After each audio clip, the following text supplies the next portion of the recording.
Hello dear friends, welcome to the lecture of Riemann integral. Now we are going to study fundamental theorems of integral calculus. In this lecture we shall study first fundamental theorem of integral calculus. I have written here the statement of the theorem, which is theorem number 6 and known as first fundamental theorem of calculus. Statement is if f is continuous on the closed bounded interval a to b, and if capital F of x is equal to integral a to x of f of t dt, x is between a to b, then there exists then the derivative of capital F, that is f dash x, is equal to f of x. So actually this theorem states a relation between derivative and integration, and therefore this is known as fundamental theorem of calculus.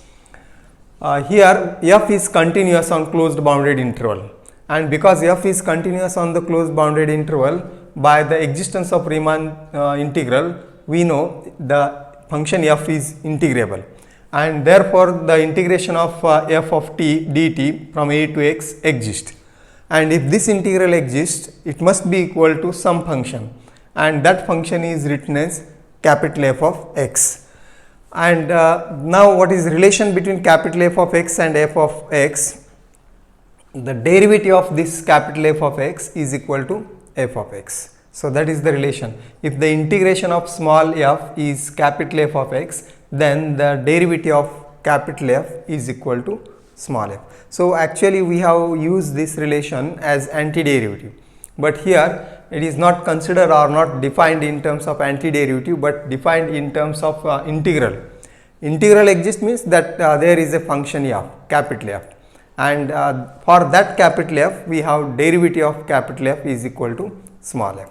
For example, if you consider f of x, say the function is f of x, and I shall take the function f of x is equal to x square in the interval say 0 to 1, 0 is less than or equal to x is less than or equal to 1, and now this function is continuous in this interval a to b means 0 to 1 in this interval, and because if it is continuous in this interval, there exists a function capital F, so which is the integral of this function, and we can see the integral of this function is that is the function is x square. So we can see whose integral is x square, and that function we can consider, we take or from this integral of a to x f of t dt, that will be integral a to x, and that is t square dt, and we should consider this as function f of x. Example we have considering, and now see if we know that this earlier this function is say integration of t square is t cube by 3, but we will consider the function f of x is equal to x cube by 3, because after putting the limits, as here what is a, we have considered a as 0, the interval is 0 to 1, and therefore a is 0, and thus the integration by the known formula is actually t cube by 3, but we are not using this here, and that is x cube by 3. So therefore f of x is x cube by 3, and what we have is derivative of f of x. The derivative of f of x is, that is exactly x square. See, 3x square divided by 3, which is x square, and this holds for 0 is less than or equal to x is less than or equal to 1. That is the meaning of the theorem. If f is continuous, it is integrable, and its integral is another function capital F of x, and that capital F of x, derivative of that capital F of x is equal to small f. So that is the relation between the derivative and integration. Now we shall prove the theorem. We consider the point x in the interval a to b, and also x plus h in the interval a to b. Let x belongs to the interval a to b, and x plus h. So all x is between a to b, and also we should consider x plus h belongs to the interval a to b, where h is not 0, may be positive or negative. First we shall assume this is positive, h is positive, and the result will hold for h is negative also. Then from this definition of f of x, then we have what will be capital F of x plus h. See the theorem statement. Here the function is defined. A capital F of x is defined as integral of small f from a to x, and therefore this function f of x plus h will be, we have to replace x by x plus h, and the right side will be integral a to x plus h f of t dt. So this is capital F of x plus h, and what is the f of x plus f of x? It is the same, and f of x is equal to integral a to x f t dt, that is given. So therefore we take that their difference, and thus f of x plus h minus f of x, that will be equal to difference of this, that this integral a to x plus h f of t dt minus integral a to x f of t dt. So it is given in the theorem. The definition of capital F of x is given in the theorem, and we have used these at 2 points, x and x plus h in the interval a to b. Now we have taken their difference, and difference is this much. So we can write the first integral as, the first integral can be written as, see, a to x and then x to x plus h. There we can use theorem number 3. Theorem number 3, a to x f of t dt, and plus the range from a to x plus h is split in 2 parts, a to x and then x to x plus h f of t dt minus integral a to x f of t dt by theorem 3. We have proved this theorem, and now see the first integral and the last integral cancels, and what remains is f of x plus h minus f of x is equal to integral x to x plus h of f of t dt, and we suppose this relation as 1. So now further we shall consider f is continuous on this interval a to b. Next, since f is continuous,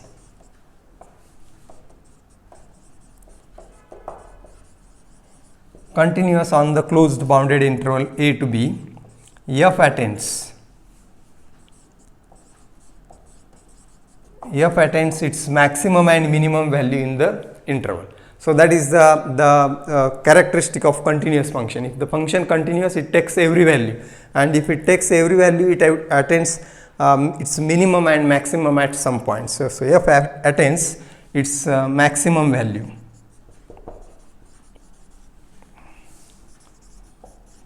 capital M and minimum value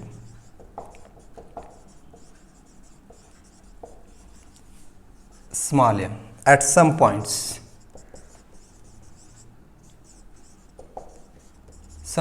in the closed interval x to x plus h, because or we can see the whole interval is a to b, and we have considered x is a point in a to b.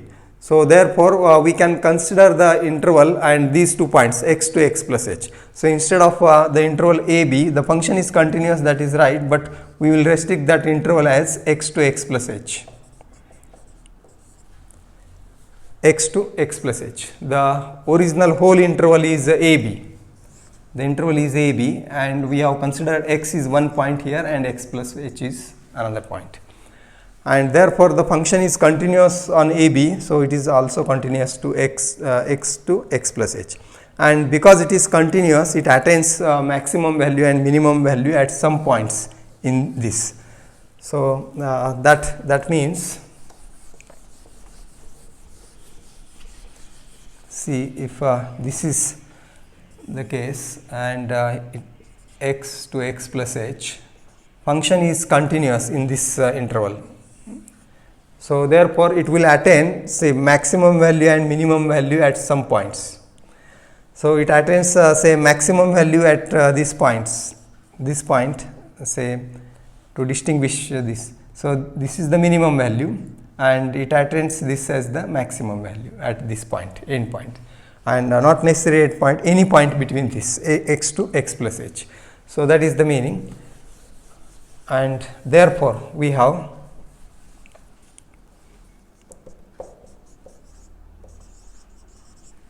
the minimum value is m, and therefore we have m is less than or equal to f of t is less than or equal to capital M. T belongs to the interval x to x plus h, or x is less than or equal to t is less than or equal to x plus h. So there is some t1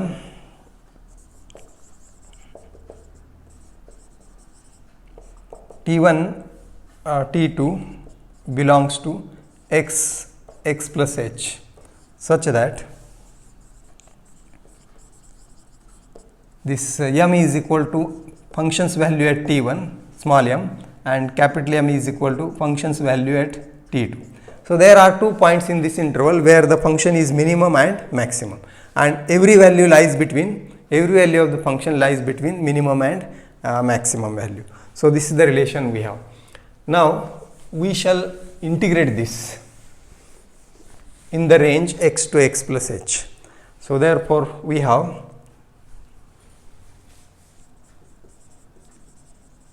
m integration of, or we can write like this, integral of and this see the relation is m is less than or equal to f of t is less than or equal to m, and if you integrate each, then the integral will hold the same relation, that is integration of this is less than or equal to integration of this, and that is less than or equal to integration of the third, and this is corollary 1. So we have by corollary 1, in our last lecture we have proved this corollary.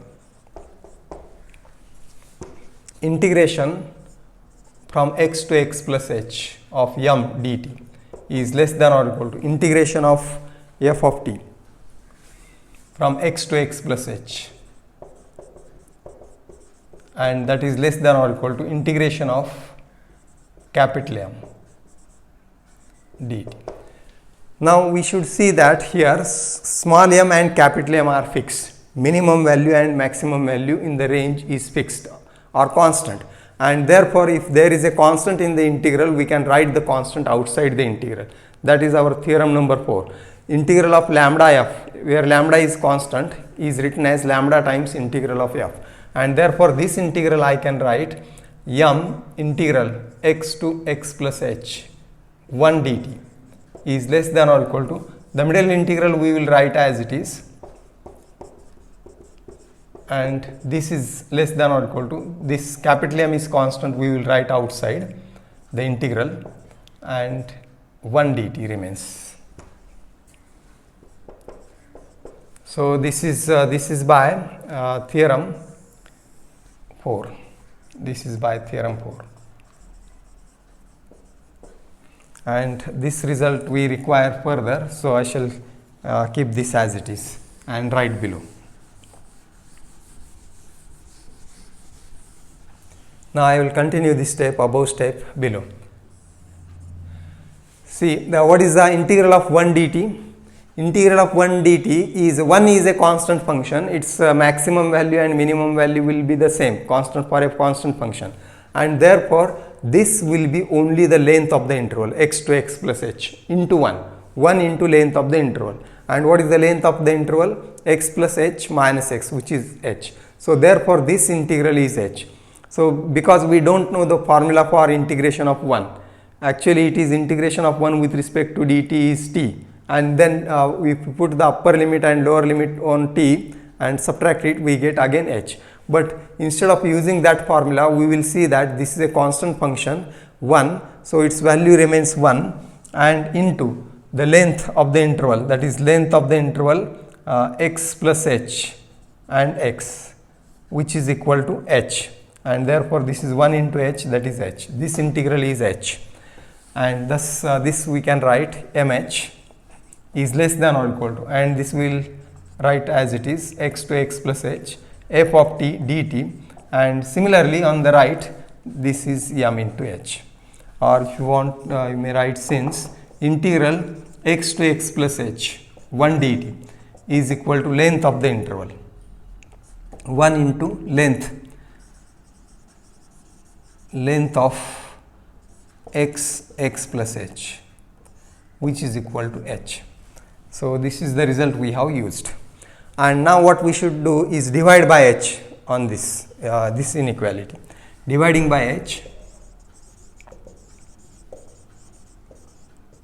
we have assumed h is not 0, and therefore we will divide by h. So one thing we should note that this h may be positive or negative. If h is negative, instead the interval x to x plus h, we can write the interval x plus h to x. So dividing by h, we get this as, it will be m less than or equal to 1 by h integral x to x plus h of f of t dt, and that is less than or equal to capital M. And we will assume this middle term as theta. So this will be m is less than or equal to theta is less than or equal to capital M, where theta is 1 by h integral x to x plus h of f of t dt. And this relation we have. Now we can consider again the continuity of the function. F is continuous. So f is continuous in the interval x to x plus h. The interval we have considered is x to x plus h, and therefore the range of f in the interval x to x plus h will be small m to capital M. We have considered the function in the interval x to x plus h. So it is continuous, and therefore its range will be f of the minimum value to maximum value, that is small m to capital M. And therefore the function will take every value between x to x plus h, and the function's image will be between m to capital M. Or this means, you see, we have this as x and x plus h, and suppose the function is of this type, and see its range will be between small m, this is small m and this is capital M, and therefore see this theta lies between m and capital M, and therefore theta is between this part of y, between this somewhere, or theta may be here etc. And suppose theta is this value, this is theta, which is between m and capital M. So the function takes, we have written that the function will take the value m at t1 earlier, and the function will take capital M value at t2.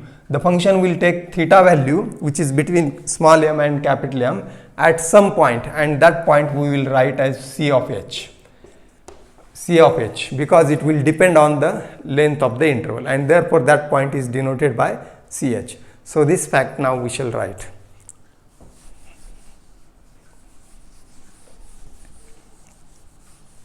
Now since f is continuous,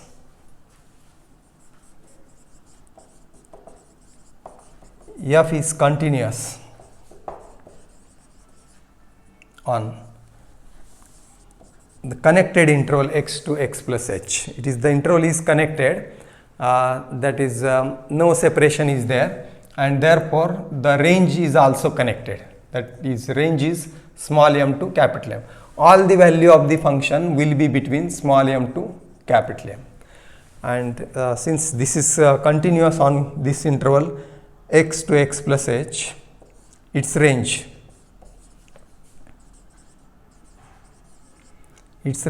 which is m to capital M is connected, and therefore connected means it we can have every value between this small m to capital M, and that theta is between small m to capital M, and therefore the function will have there is a point ch in this interval. The point will be in this interval, but whose value is theta. So therefore there is a point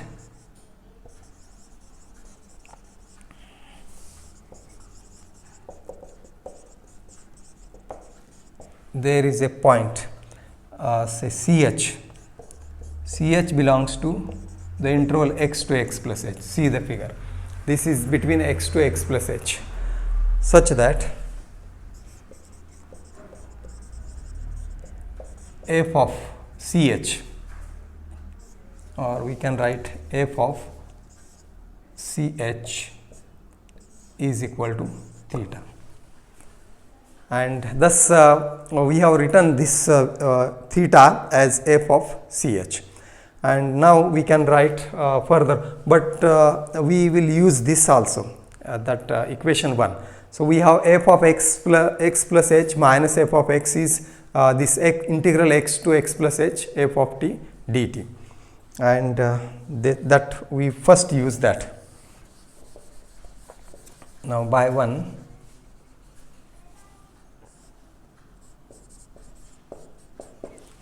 we have see this is 1 by h 1 and 2 we can write by 1 and 2 we have. Now if we divide this by h, then it becomes theta, and therefore we can divide both sides of 1 by h. So that will be f of x plus h minus f of x divided by h, and is equal to theta. And what is theta? Theta is f of ch we have.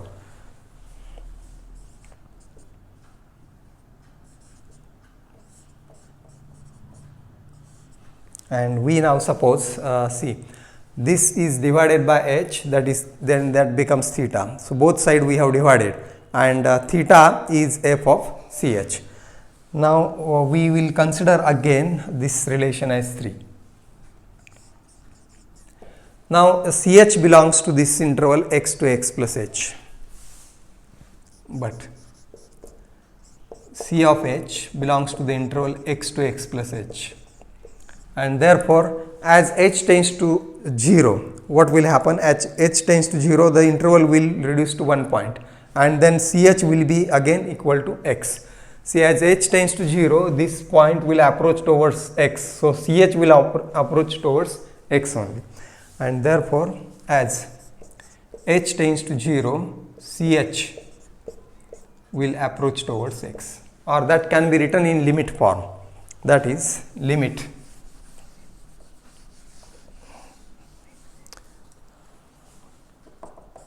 h tends to 0 of f of ch is equal to, and ch is x, means limit, or if you can consider limit of ch only, and that limit of ch is equal to x. So that is x. Limit of ch is x as h tends to 0. Now we take the limit on of 3 on both sides as h tends to 0. Now taking limit as h tends to 0 on both sides of 3. Taking limit as h tends to 0 on both sides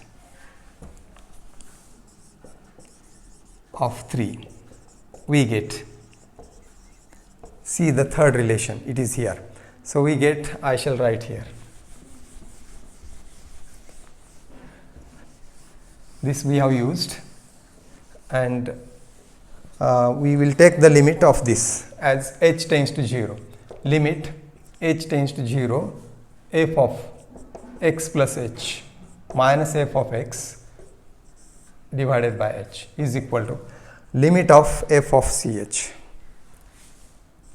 Limit h tends to 0 f of ch, and see what is the limit of ch. F is independent of the limit, so it will be f of x, limit on the right side. And what is the limit on the left side?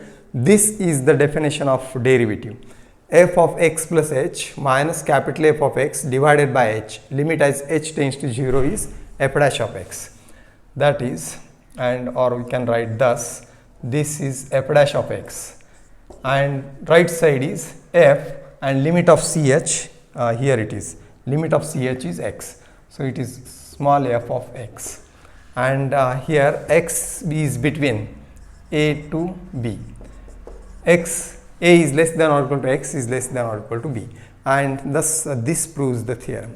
So which is what we wanted to prove, f dash of x is equal to small f of x. So this proves the theorem. In this way, we have proved the first fundamental theorem of calculus, which states relation between derivative and integration. If integration of small f is equal to capital F, then derivative of capital F is equal to small f. So please try to understand the theorem and its proof. Thank you for watching the lecture.